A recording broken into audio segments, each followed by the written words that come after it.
아버지와 어머니 그리고 딸 모처럼 세 식구가 가족여행 중에 교통사고가 났습니다.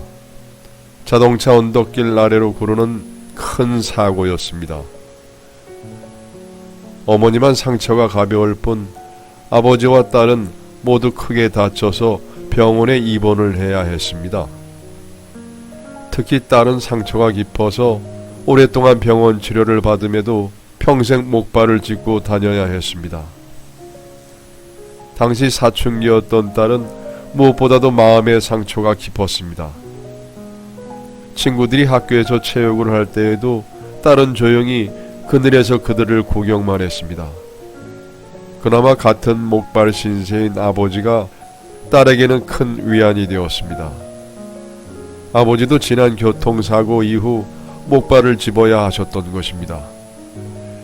딸이 투정을 부려도 그 처지를 누구보다 잘 아는 아버지가 나서서 말없이 받아주었습니다.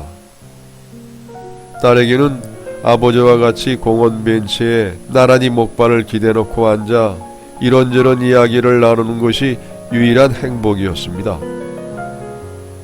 딸은 힘들고 어려웠던 사춘기를 잘 넘기고 대학을 입학하였고 그 입학식에 아버지도 참석해 주셨습니다. 그해 어느 날이었습니다. 세 식구가 길을 가고 있었습니다. 마침 그 앞에서 작은 꼬마 녀석이 공놀이를 하고 있었습니다. 그런데 공이 큰 길로 굴러가자 꼬마는 공을 주우려고 좌우도 살피지 않고 자동차가 오고 있는 큰 길로 뛰어들었습니다. 이때 놀라운 일이 벌어졌습니다. 아버지가 목발을 내던지고 큰 길로 뛰어들어 꼬마를 안고 길 건너쪽으로 달려가는 것이었습니다. 순간 딸은 자기 눈을 믿을 수가 없었습니다. 잠시 후 어머니가 딸을 꼭 안아주며 딸에게 이렇게 속삭였습니다. 얘야, 이제 말할 때가 된 것 같구나. 사실은 너희 아버지는 다리가 전혀 아프시지 않으시단다. 태어난 후에 다 나았거든.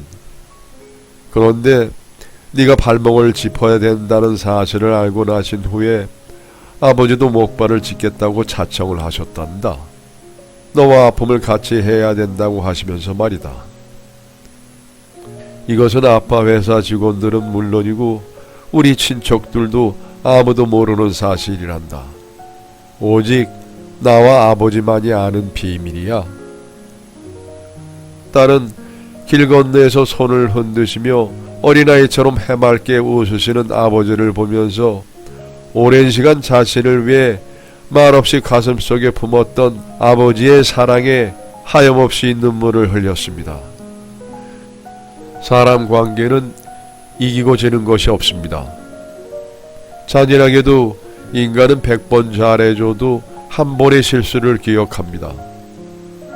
사람의 마음은 간사해서 수많은 좋았던 기억보다 단 한 번의 서운함에 오해를 하며 실망을 하고 틀어지는 경우가 참 많습니다.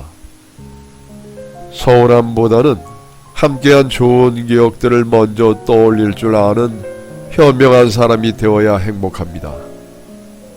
내가 먼저 고맙다고 인사하고 내가 먼저 미안하다고 말한다면 사람 관계는 나빠지려고 해야 나빠질 수가 없습니다. 사람 관계에서는 이기고 지는 것이 없습니다. 먼저 고맙다고 먼저 미안하다고 말하세요. 참 이런 거 아세요?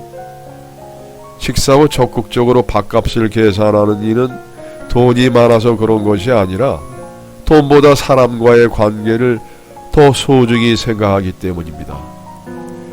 일할 때 주도적으로 하는 일은 바보스러워서 그런 게 아니라 책임이라는 것을 알기 때문이고, 다툰 후 먼저 사과하는 이는 잘못해서 그런 게 아니라 당신을 아끼기 때문입니다. 늘 나를 도와주려는 이는 빚진 게 있어서 그런 게 아니라 진정한 친구로 생각하기 때문이며, 늘 안부를 물어주는 이는 한가하고 할 일이 없어서 그런 게 아니라 마음속에 늘 당신을 기억하고 있기 때문입니다. 잊지 마십시오. 한 번 맺은 소중한 인연을 서로 아끼고 사랑하는 것이 우리가 함께 살아야 할 진정으로 행복한 삶이라는 것을요.